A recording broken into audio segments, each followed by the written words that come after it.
Racist store owner denies a black teen a job. Then the teen's father walks in. Jamal Carter, a bright-eyed 17-year-old high school senior, nervously wipes his hands on his jeans as he steps into McGregor's Hardware, the oldest and most well-known supply store in their small southern town. He straightens his polo shirt, trying to make a good first impression. The store is dimly lit, its wooden floors creaking under his feet. At the counter stands Earl McGregor, the store owner, a gruff, heavy-set man in his 60s with thinning gray hair. He eyes Jamal with an unreadable expression. Good afternoon, sir, Jamal says, summoning his confidence. I'm here about the part-time job. I saw the help wanted sign in the window. Earl narrows his eyes. You are. His voice is thick with skepticism. Yes, sir. My name's Jamal Carter. I'm a senior at Lincoln High, and I'm great with customers. I'd love the chance to. Earl cuts him off with a wave of his hand. We ain't hiring. Jamal frowns, glancing at the sign still hanging in the window. But the sign says. Earl leans forward on the counter, his voice dropping low. We ain't hiring, not for you anyway. Jamal feels his stomach drop. Sir? You heard me, boy, Earl mutters, his lips curling. I ain't got a place for your kind in my store. Jamal clenches his fists. His mother always told him to stay respectful, but anger burns in his chest. Sir, I just need a chance. I'm a hard worker, I can. Earl slams his fist on the counter. You deaf, son, get out of here. And don't come back. Jamal stares at him, stunned. Shame, frustration, and disbelief swirl inside him. But before he can respond, the door swings open behind him. Amal turns just as his father, Darnell Carter, walks in. Darnell is a tall, broad-shouldered man with graying temples and the kind of presence that commands respect. He's dressed in a crisp blue work shirt, his name embroidered over the pocket, Carter's Auto Repair. He scans the store, immediately sensing the tension. Everything all right, son? Darnell asks, his deep voice calm but firm. Jamal hesitates. Mr. McGregor says they're not hiring. Darnell shifts his gaze to Earl, his expression unreadable. That's so. Earl clears his throat. That's right. His bravado wavers under Darnell's sharp stare. No positions open. Darnell steps forward, placing both hands on the counter. Then why's the help wanted sign still in the window? Earl's eyes dart to the sign, then back to Darnell. His face reddens. Must have forgot to take it down. Darnell smirks, but there's no humor in it. Nah, I don't think you forgot. I think you just don't want to hire my son. Jamal's heart pounds. He's never seen his father angry like this.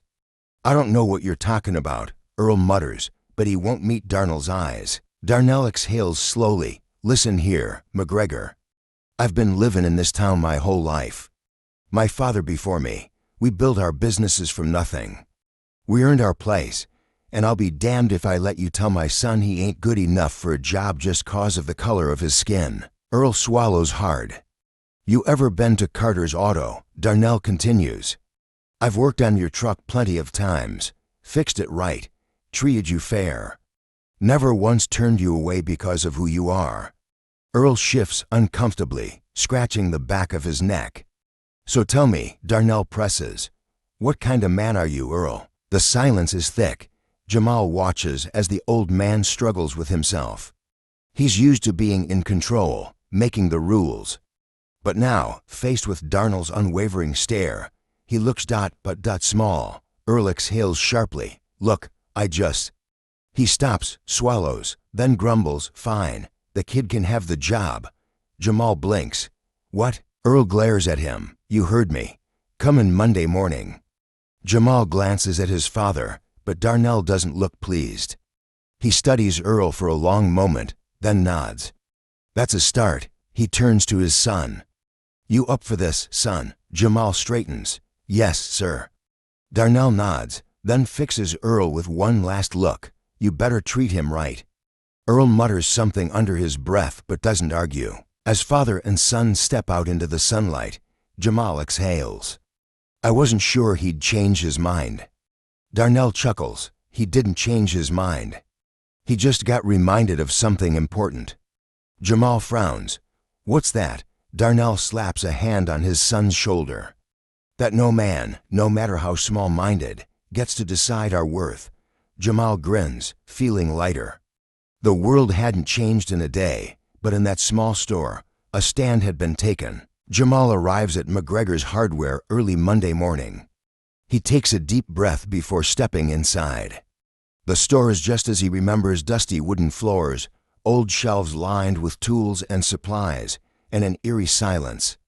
Earl McGregor is behind the counter, sipping coffee. When he sees Jamal, he grunts. Didn't think you'd show. Jamal keeps his voice steady. I don't quit before I start.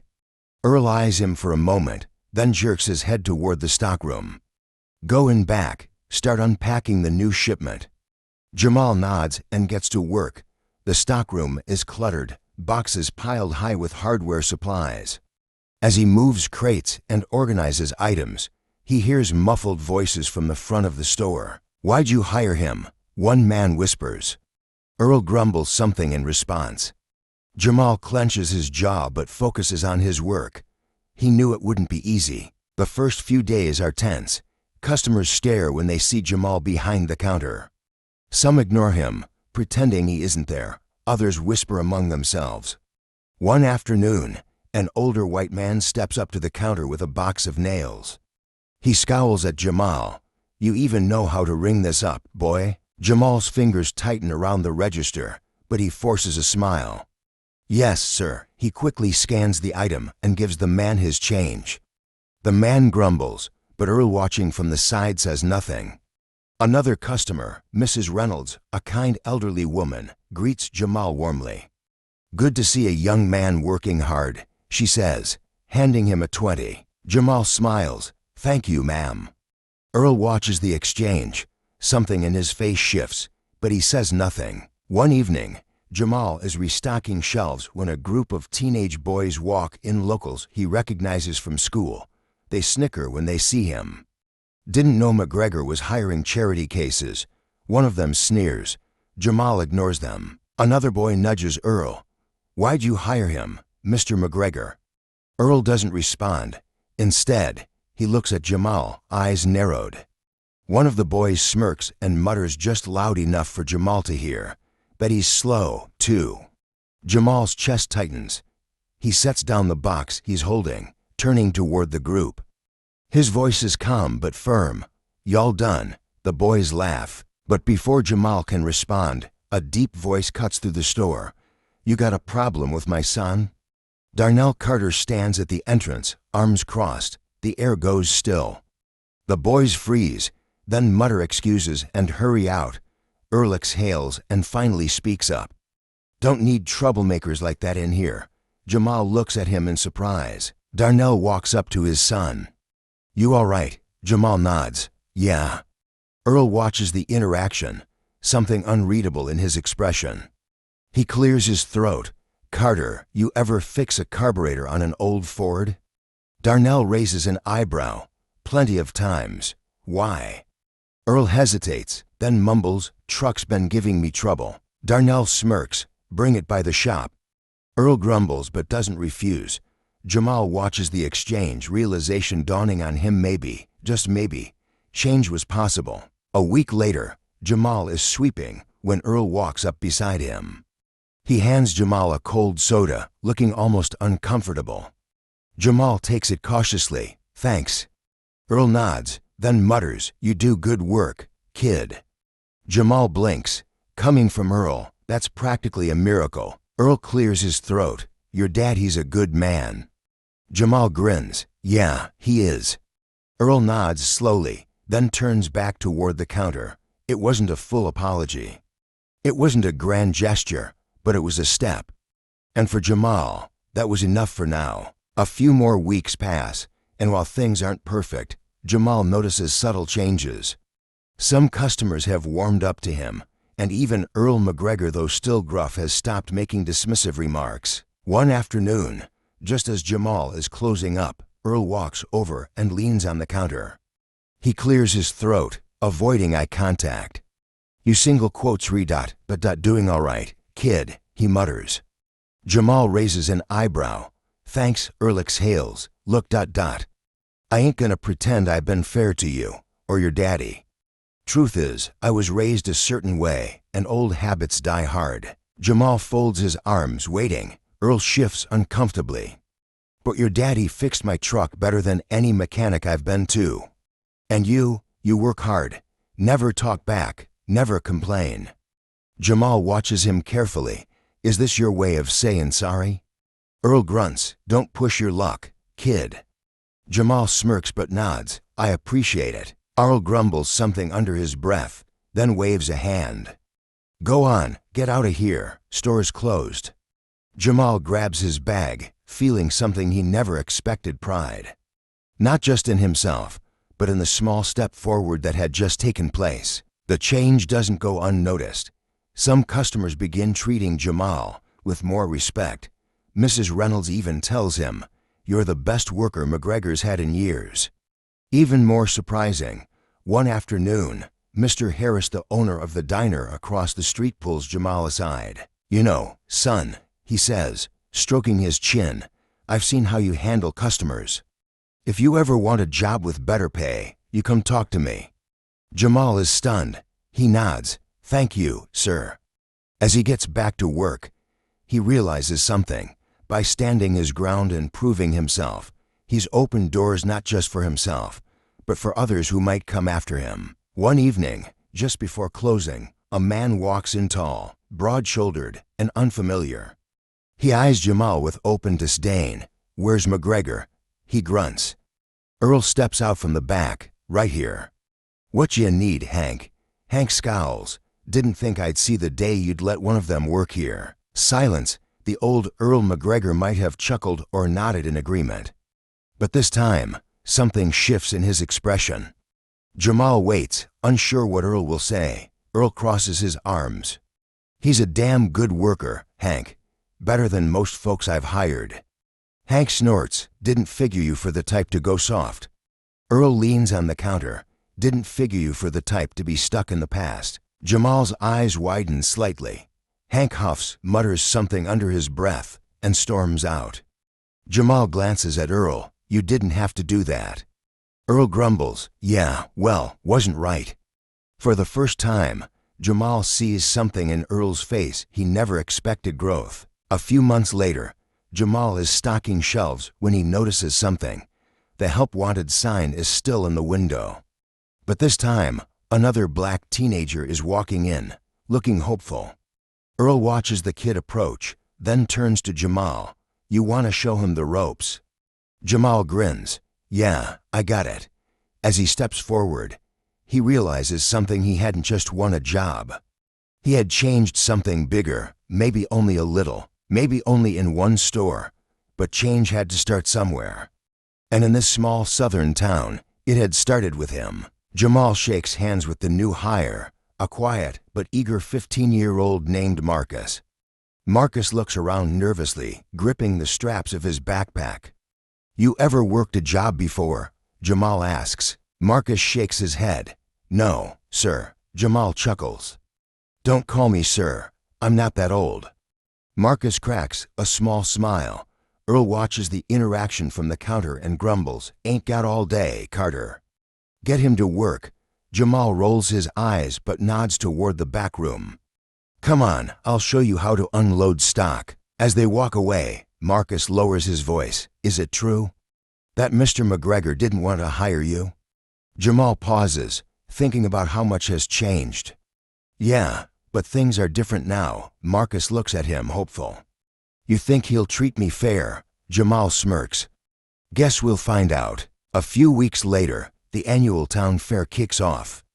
Families gather in the park, and local businesses set up booths.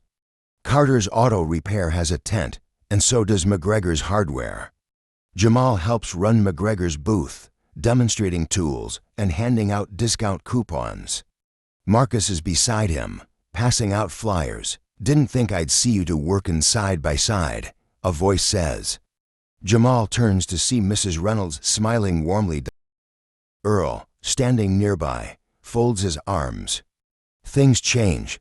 Mrs. Reynolds nods approvingly. "They sure do." Later that evening, Darnell Carter stops by, a proud smile on his face. "How's business?" he asks Earl. Earl grunts. "Ain't bad." Then, after a pause, he adds, "Your boy's a hell of a worker." Darnell chuckles. "I know." Earl hesitates, then says, "Maybe I was wrong about some things." Darnell claps him on the shoulder.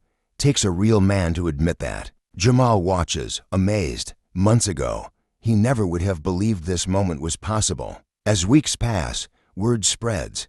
Other black teens start applying for jobs at stores that had never hired them before. Businesses begin to realize that talent and work ethic have nothing to do with skin color. One afternoon, Jamal walks into Carter's auto repair to find his dad grinning. "Got a surprise for you," Darnell says. He hands Jamal a set of keys. Jamal blinks. "What's this, your first car?" Darnell says. "It's old, but we'll fix it up together." Jamal stares at the car, a slightly beat-up, but solid-looking sedan. Darnell smiles. "You earned this." Jamal grips the keys, his chest swelling with pride. One evening, as Jamal locks up McGregor's hardware, Earl hands him an envelope. Jamal frowns. "What's this?" "Your last paycheck," Earl says, "and a little extra." Jamal hesitates. "Why extra?" Earl sighs. "Because I wasted too much time judging people instead of seeing their worth." "Figure I owe you that much." Jamal looks at him, then smiles. "Thank you, Mr. McGregor," Earl grunts. "Don't make a big deal out of it." Jamal laughs. As he steps outside into the cool evening air, he looks up at the sky, thinking about how much has changed. One day, he'll leave this town for college. He'll chase bigger dreams. But he'll never forget that he was part of something important. Something that started with a simple job interview and turned into a movement. Months pass, and summer turns to autumn. Jamal continues working at McGregor's hardware while finishing his last year of high school. He's been applying to colleges, hoping for a scholarship that will help him leave this small town and chase bigger dreams. One afternoon, he arrives home to find his mother holding an envelope. "It's from Howard University," she says, her voice thick with emotion. Jamal's heart pounds as he tears it open. His eyes scan the words, then widen. "Dear Mr. Carter, we are pleased to inform you." His mother screams with joy, hugging him tightly. Darnell walks in just as she's wiping tears from her eyes. "What's all this?" he asks. Jamal grins. "I got in, Dad." Darnell's face breaks into a proud smile. He pulls his son into a firm hug. "Knew you would, son." Jamal swallows the lump in his throat. He did it. He was getting out. The next day, Jamal walks into McGregor's hardware, an uneasy feeling in his chest. He's worked here for nearly a year now, and despite the rocky start, he and Earl have found a mutual respect. Earl is behind the counter, counting cash. Jamal takes a deep breath. "Mr. McGregor, I need to talk to you." Earl glances up. "You sick or something?" Jamal chuckles. "No, sir. I got accepted into college, Howard University." Earl sets the cash down and rubs his chin. "Howard? Huh, that's real good, kid." Jamal nods. "I'll be leaving in a few months," Earl exhales sharply. Knew this day'd come. He looks at Jamal for a long moment, then reaches into his pocket and pulls out a small pocket knife. It's old, the wooden handle smooth from years of use. "My father gave me this when I was about your age," Earl says, placing it on the counter. "Said it'd remind me to always stay sharp. Guess it's your turn now." Jamal hesitates before picking it up, feeling the weight of the unexpected gift. "Thank you," he says softly. Earl grunts. "Ain't no thanks needed. Just don't forget where you come from." Jamal smiles. "Never." The day before Jamal leaves for college, the town throws him a small send-off at Carter's auto repair.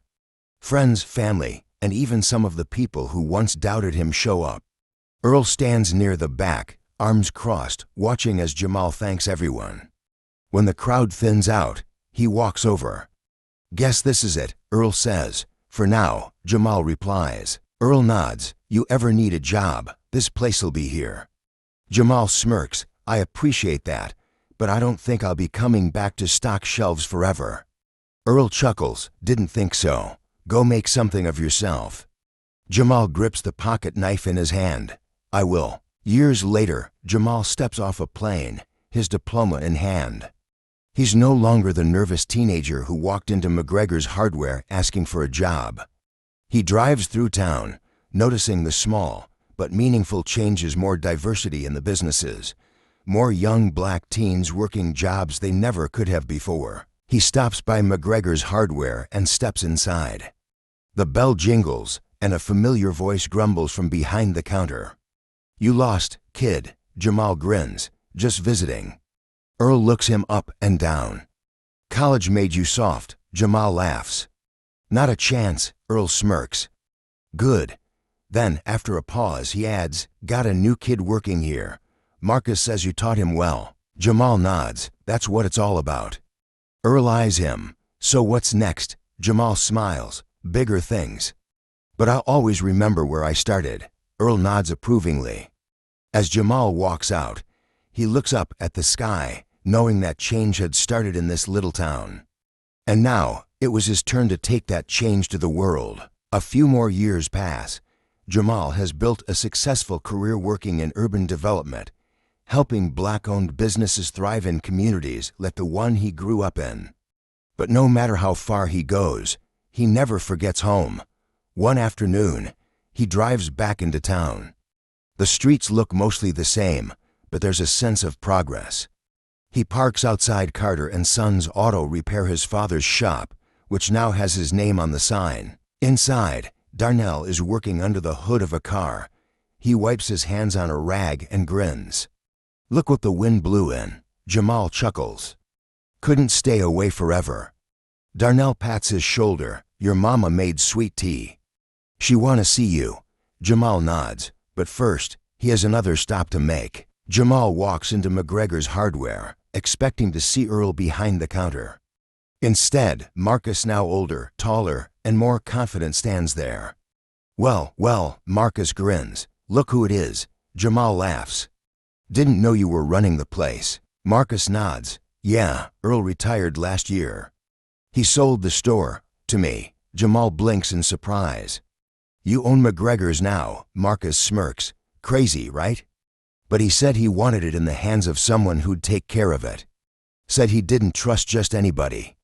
Jamal shakes his head, amazed. Man, you've come a long way. Marcus leans in. So have you. Jamal pats the counter. Then let's make sure we take things even further. A few days later, Jamal stands before a packed town hall, presenting plans for new small business grants and educational programs. People black and white listen intently. When he finishes, a hand goes up in the back. It's Earl McGregor. Jamal smirks. Yes, sir. Earl clears his throat. Just wanted to say. About damn time. Laughter ripples through the crowd. But beneath it, Jamal sees respect in Earl's eyes. The kind that had taken years to earn. And as he looks out at the people around him, Jamal realizes this wasn't just about one job, one store, or even one town. This was about legacy. And he was just getting started. Months after the town hall meeting, Jamal makes a big decision. He's going to open a community center in town. He wants a place where young people can learn business skills, financial literacy, and trade skills. He pitches the idea to his father first. A community center. Darnell asks, arms crossed. You sure about this, son? Jamal nods. Think about it, Dad. Kids like Marcus, like me, we had to fight for opportunities. What if we built something that made it easier for the next generation?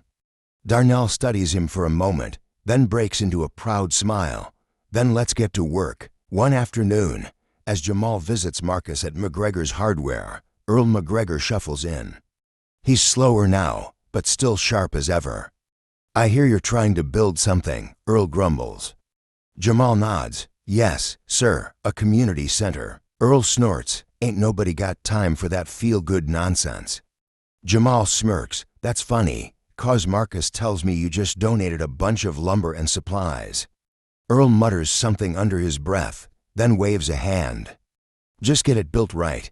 Don't need folks thinking I support sloppy work. Jamal shakes his head, laughing. Some things never change. On the day of the groundbreaking, the whole town shows up. Darnell, Marcus, and other local business owners stand alongside Jamal. Even Earl McGregor is there, though he stays near the back. Jamal grabs the first shovel, looking out at the crowd. "This town changed my life," he says, "but we can do more. This center will make sure every kid has a shot no matter where they come from." He pushes the shovel into the dirt. The crowd cheers. A movement that started with a job rejection had now built something permanent. Something bigger than one person. Something built to last. 5 years later, Jamal stands in the finished Carter Community Center, watching a group of teenagers attend a business workshop. One of them, a sharp-eyed boy named Jalen, walks up to him. "Mr. Carter, I heard your story," Jalen says. "How you got denied a job but still made it. How did you not give up?" Jamal smiles. "Because I knew my worth, and I knew I had to make sure no one else went through what I did." Jalen nods. "I want to start my own business one day."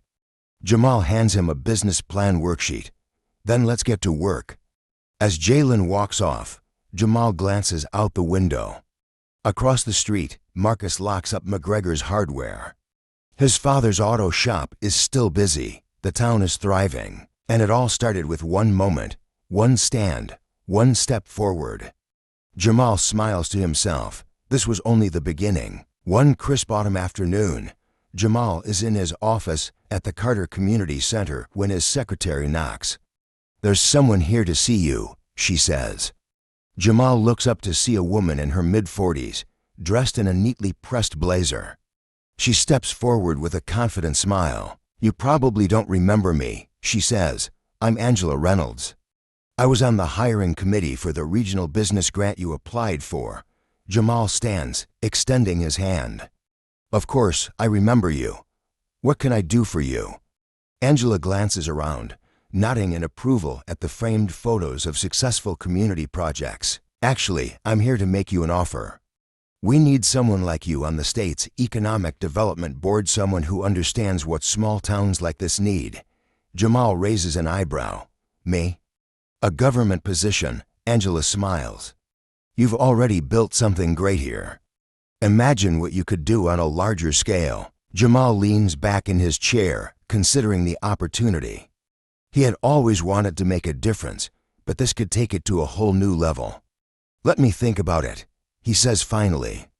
Angela nods. "Take your time, but I think you already know your answer." Later that evening, Jamal walks into Carter & Sons Auto Repair, where his father is finishing up a job. "I got an offer today," Jamal says. Darnell wipes his hands on a rag. "That's so," Jamal nods. "State level.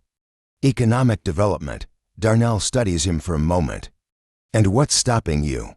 Jamal sighs. "I built something real here. If I leave, what happens to it?" Before Darnell can answer, the bell on the shop door jingles. In walks none other than Earl McGregor, looking older but just as sharp.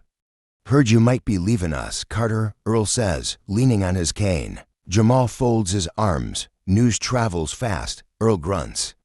"You know, when you first walked into my store, I thought you were just some kid looking for a paycheck.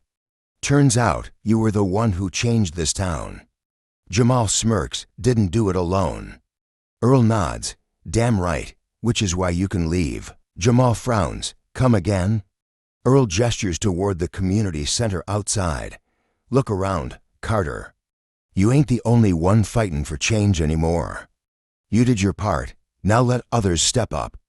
Jamal considers his words. Maybe Earl is right. Maybe this town is ready to keep growing even without him here every day. A few weeks later, Jamal stands in front of the community center, addressing a crowd. The people of the town, his people, are gathered to see him off. "Change isn't about one person," Jamal says. "It's about passing the torch. And I know this town is ready for its next chapter." Marcus steps forward, shaking his hand. "Don't be a stranger, Carter, ... Jamal chuckles. "Wouldn't dream of it." As he steps into his car, he looks around one last time. McGregor's hardware now run by Marcus. Carter & Sons Auto Repair stronger than ever. The community center filled with kids learning, dreaming, and planning their futures. Jamal grips the pocket knife Earl once gave him, a symbol of where he started. Then, with a deep breath, he starts the engine and drives toward his next challenge. Jamal steps into the grand office building in the state capitol. The walls are lined with portraits of past leaders, mostly old, mostly white. He takes a deep breath. A receptionist greets him. "Mr. Carter, the board is waiting for you." He follows her into a large conference room. Business leaders, politicians, and policymakers sit around a long table. Some glance at him with curiosity, others with skepticism. Angela Reynolds, the woman who recruited him, smiles. "Everyone, this is Jamal Carter. He's done incredible work revitalizing his hometown, and we believe he's the perfect person to help shape economic policies for communities across the state." An older man leans forward. "Mr. Carter, we've read about your work, but what makes you think small-town solutions can apply at a statewide level?" Jamal meets his gaze. "Because real change doesn't start in boardrooms. It starts in neighborhoods, in family-run businesses, in people willing to fight for better. That's what I've done, and that's what I plan to bring here." A few members nod in approval, others remain silent. The battle for change isn't over, it's just moved to a bigger stage. Months later, Jamal returns home for a visit. The first stop, Carter and Son's Auto Repair. His father grins as he walks in. "Look at you, all fancy now." Jamal laughs. "Still the same guy, Dad." Darnell nods toward the garage. "You should see who's been helping out around here." Jamal turns to see Jalen, the ambitious teen from the community center, wiping his hands on a grease rag. "You working here now?" Jamal asks. Jalen grins. "Yep, Mr. Carter's been teaching me everything." Darnell pats Jalen's back. "Kid's got potential." Jamal nods, smiling. Another young man getting his shot just like he once needed. Later, Jamal visits McGregor's Hardware. Marcus is behind the counter, but someone else is sitting in the office. "Earl McGregor." Jamal raises an eyebrow. "Didn't think I'd find you still hanging around." Earl scoffs. "Retired, not dead." Jamal chuckles. "You just can't let go, huh?" Earl shrugs. "Marcus still runs the place. But every now and then, I give him advice. Can't let him screw it all up. Now can I?" Jamal smirks. "Sounds like you still care more than you let on." Earl grumbles but doesn't deny it. Then, after a pause, he says something unexpected. "I read about what you're doing up in the Capitol." Jamal waits. Earl nods slowly. "Not bad, Carter." "Not bad at all." Jamal smiles. Coming from Earl, that might as well be a standing ovation. As Jamal drives through town, he notices the differences: more black-owned businesses, more diversity in leadership, more opportunities for young people. He sees Jalen helping his father at the auto shop. He sees Marcus running McGregor's Hardware with confidence. He sees the community center full of kids, learning and planning for their futures. Jamal Carter left this town to make a difference elsewhere. But the truth is his legacy had already taken root. And it would keep growing long after he was gone. Months pass, and Jamal is deep into his work on the state's Economic Development Board. His initiatives are gaining traction: funding for small businesses, grant programs for underserved communities, and workforce training. One evening, Angela Reynolds calls him into her office. "We have an opportunity," she says. "The governor's office is looking for a new secretary of economic development, and they want you to apply." Jamal is stunned. "This position would put you in charge of statewide business growth, funding, and policies," Angela continues. "You could change lives on an even bigger scale." Jamal exhales. "That's a lot." Angela smirks. "You up for it?" Jamal leans back, staring out the window at the city skyline. Once, all he wanted was a part-time job at a hardware store. Now, he was being asked to help shape the economy for an entire state. After a long pause, he turns back to Angela. "Let's do it." Before the official announcement, Jamal returns home for a weekend visit. The town looks better than ever: new businesses, thriving stores, and the Carter Community Center buzzing with activity. He stops by McGregor's hardware, expecting to see Marcus. Instead, he finds someone he never expected. Earl McGregor, sitting in a rocking chair near the counter. Earl eyes Jamal as he walks in. "Carter," he mutters. Jamal smirks. "Didn't think I'd see you here." Earl grunts. "Don't get excited. Just checking in." Jamal chuckles. "Right, retired, not dead, right?" Earl doesn't smile, but there's something softer in his eyes. "Been hearing things," he says, "about you, what you're doing up there in the Capitol." Jamal waits. Earl clears his throat. "Never thought I'd say this, but you proved me wrong." Jamal raises an eyebrow. A month later, Jamal stands at a press conference. Reporters flash cameras as the governor steps up to the podium. "I am proud to introduce our new Secretary of Economic Development, Jamal Carter." The room erupts in applause. Jamal steps forward.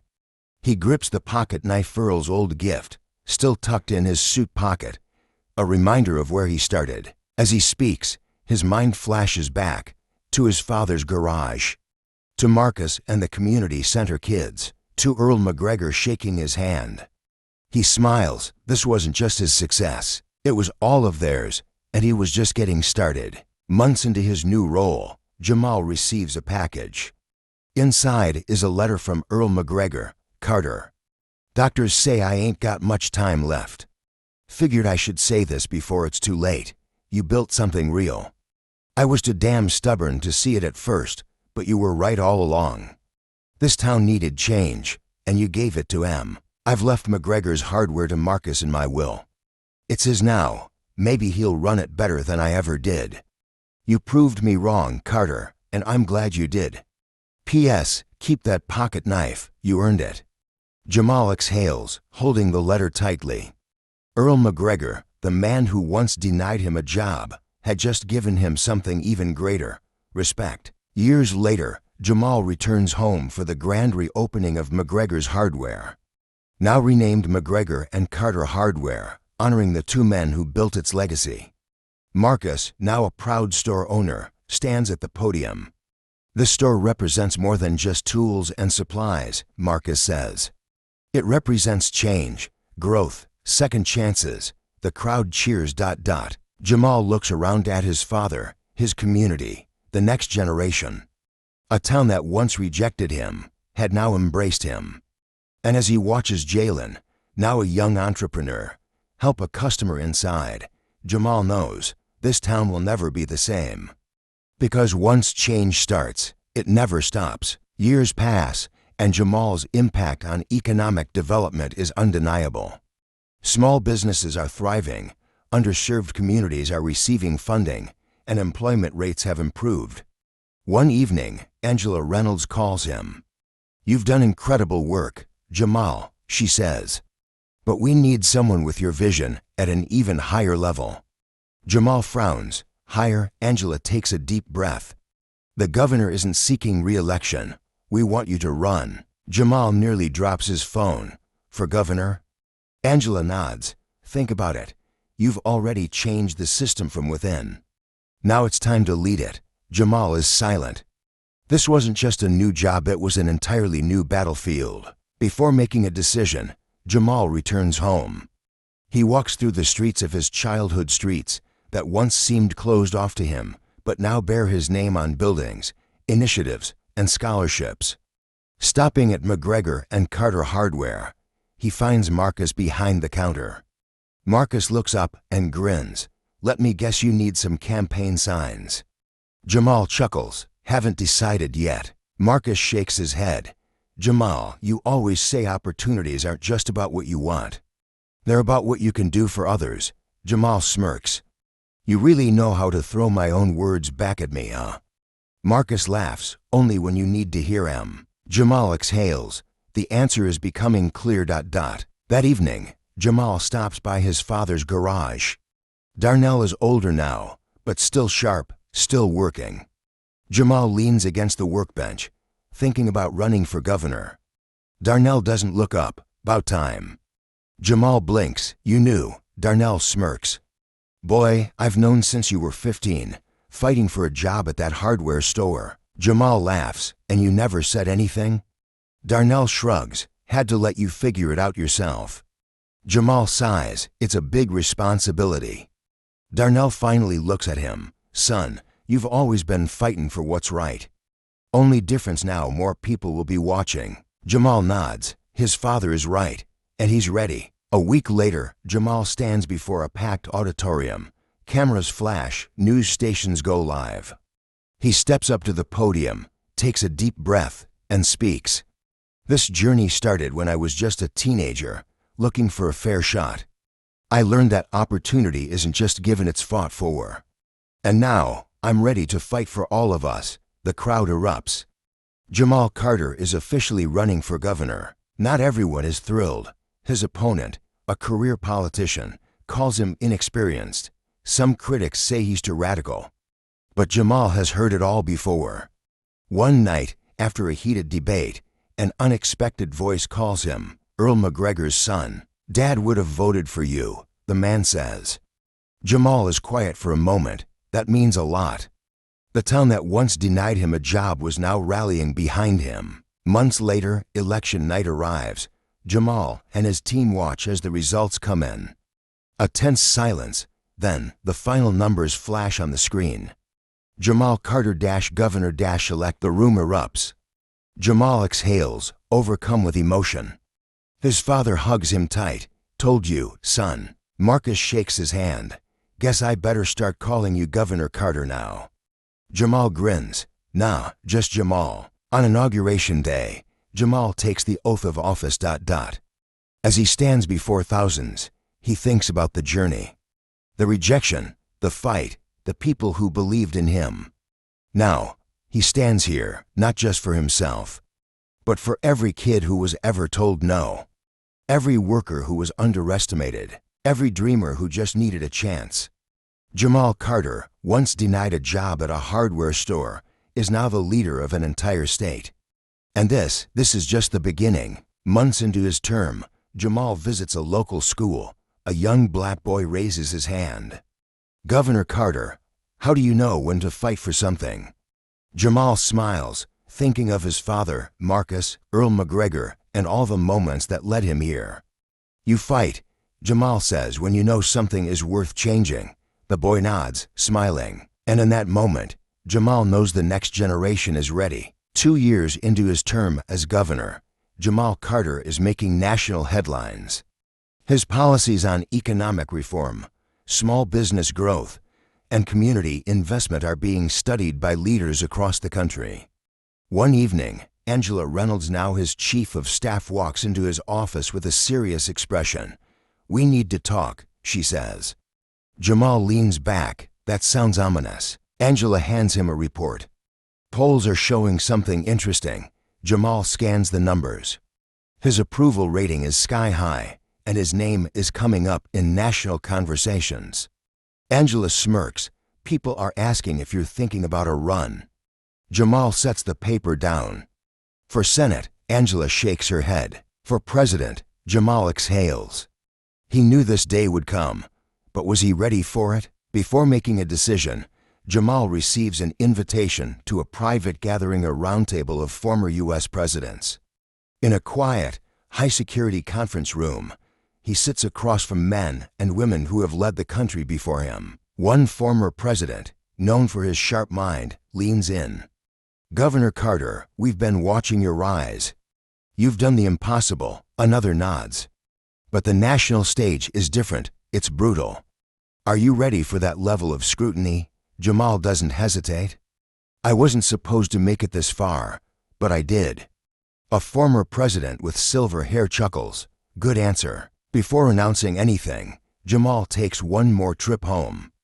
At Carter & Sons Auto, his father is still working, though now with younger mechanics he's mentoring. Jamal watches him for a moment before speaking. Dad, he says finally, I think I might run for president. Darnell Carter doesn't stop working. Figures. Jamal laughs. That's all you've got to say. Darnell finally looks up, wiping grease from his hands. Son, you've always been about more than just yourself. This is just the next step. Jamal exhales. His father has always had a way of making things seem simple. Maybe it is. A month later, in front of thousands gathered at a rally, Jamal steps onto the stage. He grips the microphone, looking out at the faces of people who believe in him.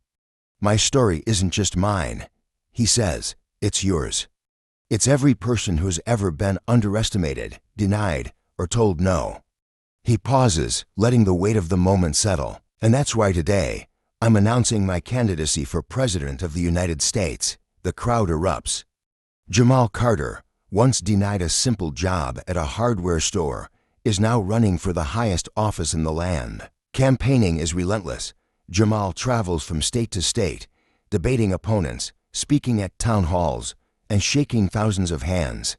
One day, after an event, an old man approaches him. Jamal freezes. It's Earl McGregor's son. The man extends his hand. Dad would have been proud. Jamal shakes his hand firmly. "Thank you." The journey has come full circle. It all comes down to this. Jamal, surrounded by his team and family, watches the electoral map fill in.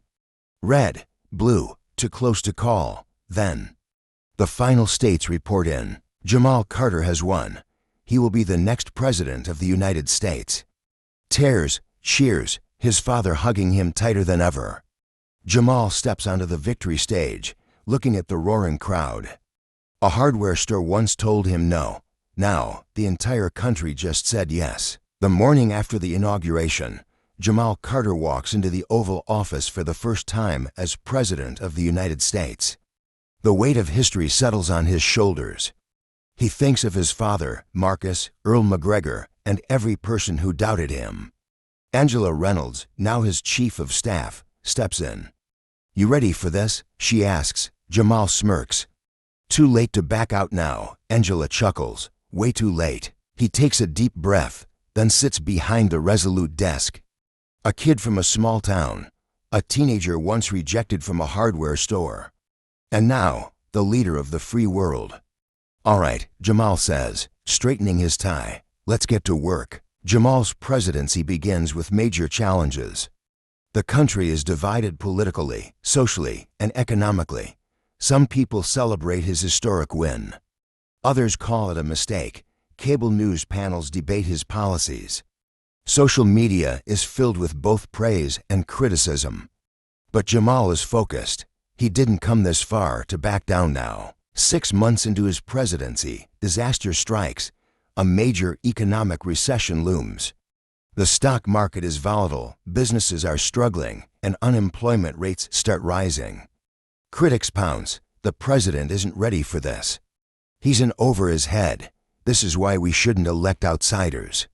Jamal gathers his team. Angela speaks first. "We need a bold plan." Jamal nods. "Then let's make one." Jamal unveils a sweeping economic recovery bill. Small business relief grants, job creation programs in struggling communities, student debt relief for working-class Americans. Congress fights him on it. Political opponents attack him. But Jamal remembers something his father told him long ago. You fight when you know something is worth changing, so he fights. And against the odds, the bill passes. A year into his presidency, Jamal visits his childhood town. At McGregor and Carter Hardware, Marcus greets him with a grin. "Mr. President, I never thought I'd see the day." Jamal laughs. "Neither did I." An older customer chimes in. "You proved a lot of folks wrong, son." Jamal smiles, shaking his hand. That was the plan. Before leaving, he notices a framed letter behind the counter. It's the letter from Earl McGregor. Marcus sees him looking. "I kept it up. Felt like it belonged here." Jamal nods. Touch. No matter how far he goes, this town will always be a part of him. As Jamal's presidency progresses, an internal scandal threatens to derail everything. A high-ranking cabinet official is caught in a corruption scandal. News breaks, and the media goes wild. Opponents use it as ammo. Jamal Carter's administration is falling apart. In a tense Oval Office meeting, advisors urge him to cover it up. Jamal refuses. "We don't lie," he says firmly. "We handle it the right way." The next morning, he holds a press conference and announces the immediate firing of the corrupt official. Integrity comes first, Jamal says. Even his critics respect the move. And just like that, he turns a crisis into a moment of leadership. One evening, at a public event, chaos erupts. A gunshot rings out. Secret Service tackles Jamal to the ground. The crowd screams, agents swarm the area. Jamal is rushed into an armored vehicle. His heart pounds. Later, in the White House bunker, Angela bursts in. It was a lone attacker, she says. They missed. Jamal exhales. Any casualties? Angela hesitates. A Secret Service agent took the bullet meant for him. Jamal clenches his fists. The job just became even more personal. In the days after the assassination attempt, Jamal addresses the country. I was lucky, he says, his voice steady. But too many Americans face violence every day without protection. That has to change. The nation rallies behind him. His approval ratings skyrocket. Even some of his harshest critics admit he's stronger than they thought. As Jamal's first term nears its end, the country faces a question. Should President Carter get 4 more years? His opponents line up, ready to take him down. The debates are brutal. Attack ads flood the airwaves. Jamal, ever the fighter, doesn't back down. He tours the country, meets voters face to face, and reminds them why he ran in the first place. And on election night, he wins in a landslide. 4 more years. Jamal's second term is about cementing his legacy. A landmark education reform bill, a criminal justice overhaul, major climate and infrastructure projects. By the time his presidency nears its end, Jamal Carter is one of the most popular modern presidents in history. On his final day in office, Jamal stands at the podium one last time. My journey started in a small town. A kid who was told no, a teenager who was underestimated, a man who kept fighting. He pauses, looking over the crowd. Never let anyone tell you that you can't make a difference. Because if a kid like me can end up here. He smiles, then so can you. The audience erupts in applause. Jamal Carter's presidency ends, but his impact never will. Years later, Jamal is no longer in office, but his work isn't done. He starts a foundation for young leaders, helping the next generation rise. One day, a young woman visits him. I used to work at McGregor and Carter Hardware, she says. Because of your programs, I was able to start my own business. Jamal smiles. This is what it was always about, not power, but making sure no one else gets told no when they deserve a chance. Though no longer president, Jamal Carter's influence continues to grow. One morning, Angela Reynolds, now an international policy advisor, calls him. There's a crisis in West Africa, she says. Famine, conflict. The world needs leadership. Jamal listens. He may not hold office anymore, but he still has power. And people still look to him for answers. Send me the details, he says. I'm on my way. In Geneva, Jamal meets behind closed doors with presidents, prime ministers, and diplomats. The world can't afford to turn its back on this, he tells them. Some hesitate. It's complicated. Jamal leans forward. Complicated doesn't mean impossible. It means necessary. By the end of the meeting, several nations agree to act. Jamal isn't just leading his country anymore. He's leading the world. Jamal travels to an African refugee camp, shaking hands with families, listening to their stories. A young boy, no older than 10, stares at him in awe. You're the president, the boy asks. Jamal kneels. Not anymore. But I'm here to help, the boy grins. Then you're still a president to me. Jamal's chest tightens. This is why he keeps fighting. Months later, Jamal receives a stunning phone call. You've been awarded the Nobel Peace Prize. Angela laughs. Told you you weren't done yet. At the ceremony, Jamal stands before world leaders and reflects. I never set out to win awards, he says. I set out to make sure no one gets left behind. The standing ovation lasts for minutes. One evening, Jamal's phone rings. It's the current president of the United States. We need you, the president says. Your country needs you. I want you to be my Secretary of State. Jamal exhales. He thought he was done with government. But his fight isn't over yet. He smiles. I'll be there Monday. Even after years of public service, Jamal continues to shape the world. His leadership academy trains young activists, his business initiatives help minority entrepreneurs, and his mentorship programs inspire the next generation. One day, as he walks through a newly built Carter Institute for Leadership, he sees a familiar face. It's the young boy from the refugee camp. Now a man, he smiles. Because of you, I became a diplomat. Jamal's heart swells. Then the world is in good hands. Years later, after decades of leadership, Jamal sits on his porch, reflecting on his journey. His father, long gone now, would have been proud. Marcus, Angela, Earl McGregor's son, all part of his story. And the world, a little better than he found it. A young journalist approaches. If you could give one final message to the world, what would it be? Jamal smiles, eyes twinkling. Never stop fighting for what's right. The journalist nods, writing it down. And as the sun sets, Jamal Carter, once a boy denied a job, rests knowing his fight changed the world. Years after his time in office, Jamal Carter's name is still spoken with admiration worldwide.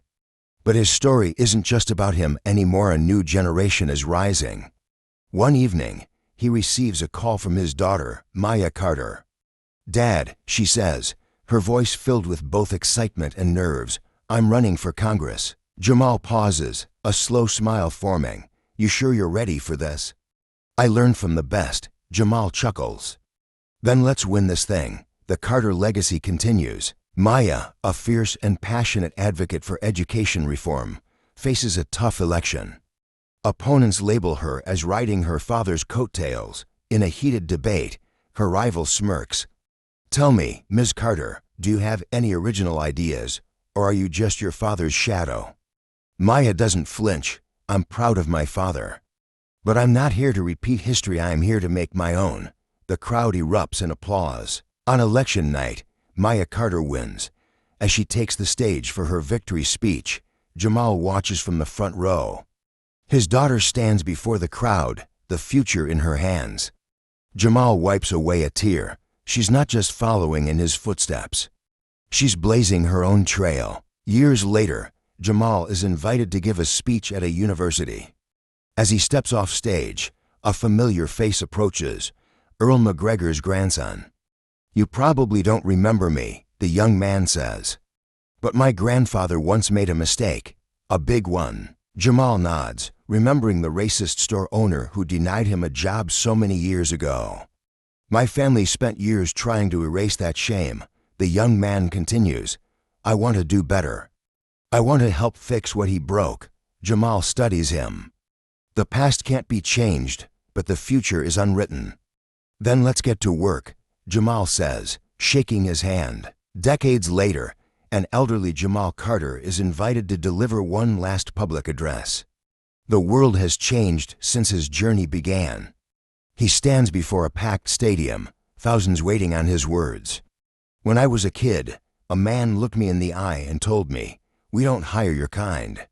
He pauses, letting the weight of that memory sink in. "But he was wrong. And I stand before you as proof that not one person should ever be told they don't belong." He smiles, looking over the crowd of young faces, activists, dreamers, and future leaders. "This isn't about me anymore. It's about you. Go make history." The crowd rises in thunderous applause. In his twilight years, Jamal sits on his porch, watching the sun dip below the horizon. Angela visits, bringing old campaign photos. "You really did it all, huh?" she says with a smile. Jamal nods. But he knows his greatest achievement isn't what he did, it's who he inspired. As laughter echoes through the evening air, he closes his eyes, at peace. Years after Jamal Carter's passing, the world remembers him as a fighter, a leader, a legend. At the newly unveiled Carter Presidential Library, a young child gazes up at a bronze statue of him, hand outstretched in hope. "Who was he?" the child asks. A teacher smiles. "He was proof that no one can tell you what you're worth." The child stares at the statue a moment longer.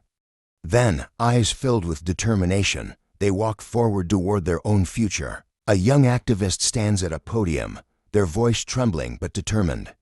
The crowd before them is massive, stretching as far as the eye can see.